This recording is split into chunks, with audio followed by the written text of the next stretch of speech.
जो ये डोरियां हिलाने वाले पीछे मेन लोग हैं जिनका ये मोटिव था, क्योंकि देखें ना मामला क्या है, मामला पाकिस्तान की मिलिट्री एस्टेब्लिशमेंट है और कुछ नहीं है। शहजाद अकबर से क्या मसला है? यही मसला है। आदिल राजा का भी इख्तिलाफ है पाकिस्तान की एस्टेब्लिशमेंट से इस वक्त। तो रोला तो यही है, रोला और कोई नहीं है, रोला सीधा सीधा यही है। अब देखते हैं कि बरतानिया की पुलिस कहां पे खुरा निकालती है। तो मेरे ख्याल में बकरे की मां कब तक खैर बनाएगी, अभी इसका कोई ना कोई नतीजा निकल ही आएगा, पता चल जाएगा कि ये किसने करवाया और क्यों करवाया और इसके पीछे मकसद क्या था। अब जल्द पता लग जाएगा, बंदे पकड़े गए। नाज़रीन, बोर्ड ऑफ पीस वाला काम जो हो गया ना पाकिस्तान से, ये गले की हड्डी बन गया, क्योंकि बाकी ममालिक ने इसको जिस तरीके से किया वो दिखाई दिया कि बादल ने खास्ता उन्होंने किया, यानी मजबूरन किया। ऐसा लगा कि ठीक है ये भी करके देख लेते हैं। जरा इसको गौर से समझिएगा बात को। सऊदी अरब ने, तुर्की ने, बाकी ममालिक ने ये जो काम किया ना बोर्ड ऑफ पीस वाला, वो इस तरीके से किया जैसे बेदिली के साथ कोई करता है। खुद मोहम्मद बिन सलमान भी नहीं आए, तैयब अर्दगान भी नहीं आए। हालांकि ट्रंप ने जाती तौर पे कोशिश की कि ये लोग आए, लेकिन नहीं आए।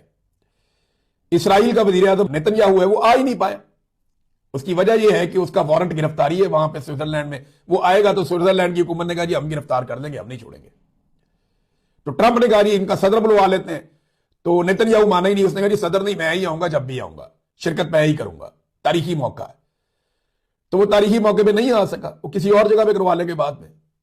लेकिन बाकी ममालिक ने बादल ना खास्ता, या चलो यार कुछ नहीं है ये करके देख लेते हैं, ये भी करके देख लेते हैं, इस तरह उन्होंने किया और ज्यादा संजीदगी नहीं दिखाई। पाकिस्तान ने बड़ी गर्मजोशी, कह कहे, इंजॉयमेंट, चेहरे पे शादमानी, खुशियां, जश्न के अंदाज में पाकिस्तान की जो पॉलिटिकल क़यादत है उसने ये काम किया, और साथ पाकिस्तान की मिलिट्री क़यादत ने भी। इन्होंने इसका ढिंढोरा पीटा और इसको एक बहुत बड़ी कामयाबी करार दे दिया। हालांकि बाकी मुल्कों ने ऐसा नहीं किया। अब ये कामयाबी इनके गले पड़ गई। अब फौज कहती है हुकूमत ने किया, हुकूमत के लोग ऑफ द रिकॉर्ड हमें कहते हैं जी हमने नहीं किया, लेकिन ऑन द रिकॉर्ड बेचारों से कहलवाया जाता है कि जी काबीना ने फैसला किया था। हुकूमत भी फंस गई, फौज भी फंस गई, और ये मजीद फंसते जाएंगे, क्योंकि अमेरिका के अंदर अमेरिकन टीवी चैनल अब खबरें ब्रेक कर रहे हैं। किस बुनियाद पे? वो जो लीक डॉक्यूमेंट्स हैं उनकी बुनियाद पे वो खबरें लीक कर रहे हैं, बता रहे हैं कि जनाब ये बोर्ड ऑफ पीस है क्या एक्चुअली। अब कुछ और चीजें सामने आई, कुछ मैंने आपको पहले बताई थी। पहले मैंने आपको बताया था ना, इसमें इसराइल का कोई हिस्सा नहीं है, फलस्तीन का कोई हिस्सा नहीं है, सारा इसराइल का ही है। और ये सारा का सारा मंसूबा जो है वो गजा से मुताल्लिक नहीं है। एक ऐसी बॉडी बना दी गई है जो फ्यूचर में बस जो दिल करेगा करती जाएगी। बहुत सारी चीजें मैंने आपको बताई थी। अब अमेरिकी मीडिया ये रिपोर्ट कर रहा है कि लीक होने वाली जो दस्तावेजात हैं उनके मुताबिक जो चार्टर है इसका बोर्ड ऑफ पीस का, 50% गजा पर इसराइल कंट्रोल करेगा। यानी गजा के 50% इलाके पर इसराइली कंट्रोल रहेगा, जो इस वक्त भी मौजूद है, और वहां तेजी से फौजी तनसीबात बनाई जा रही हैं। 50 के करीब फौजी तनसीबात अभी कायम कर दी गई हैं। मजीद फौजी तनसीबात गजा के अंदर इसराइली फौजी बना रहे हैं, और ट्रंप जो है वो ताहयात इसके चेयरमैन रहेंगे। और ट्रंप के जो करीबी लोग हैं, जैसे कि उनके दामाद हैं, उनके करीबी सियासतदान हैं, वो इस बोर्ड की एग्जीक्यूटिव बॉडी के मेंबरान हैं। बोर्ड की जो एग्जीक्यूटिव बॉडी है वो उसके मेंबरान है। बाकी जो मुल्क हैं वो अलग से मेंबरान है, और वो उसके रुकन रहेंगे वो पैसे देने के बाद। अब आजाद फलस्तीन का लफ्ज इसके अंदर कहीं भी शामिल नहीं है। यानी फलस्तीनियों की आजादी या फलस्तीनियों की कोई रियासत या फलस्तीनियों का कोई मुस्तकबिल, इसके बारे में इस पूरे बोर्ड ऑफ पीस के अंदर या इसके चार्टर के अंदर किसी किस्म का कोई लफ्ज नहीं है। वैसे भी इसराइल ने होने भी नहीं देना था। डोनाल्ड ट्रंप देखें इसराइल का मफाद सोच रहे हैं, वो अपने दोस्त का मफाद सोच रहे हैं। डोनाल्ड ट्रंप और इसराइल के ताल्लुकात जो हैं वो आप ये समझ ले एक सीसा पिलाई हुई दीवार की तरह है। डोनाल्ड ट्रंप कभी इसराइल को तनहा नहीं छोड़ेगा, या डोनाल्ड ट्रंप कभी भी इसराइल को नुकसान नहीं होने देगा। उसने दोस्ती का हक अदा किया है, और हमने जो है वो खुशामद का हक अदा किया है, और जनाब जूते पॉलिश वही जो हमेशा से करते चले आए। नाज़रीन, ये पाकिस्तान के ना गले की हड्डी बनेगा, क्योंकि अमेरिका से ही बहुत सारी चीजें निकलेंगी और दुनिया की हर जगह से निकलेंगी, और पाकिस्तानी जवाब देते रहेंगे और इनके पास जवाब होगा नहीं। अब मैं नाज़रीन एक स्टेटमेंट आपके सामने रखता हूं। ये स्टेटमेंट जो है ये अमार अली जान साहब का बहुत इंपॉर्टेंट है, और मेरे ख्याल में जो ईमान मजारी का केस है उस केस के हवाले से बहुत सारे लोगों ने बहुत सारे बयान दिए, लेकिन ये कंप्रीहेंसिव, इसके अंदर उन्होंने एक एंगल उठाया। अमार अली जान साहब ने बात बिल्कुल ठीक कर रहे हैं।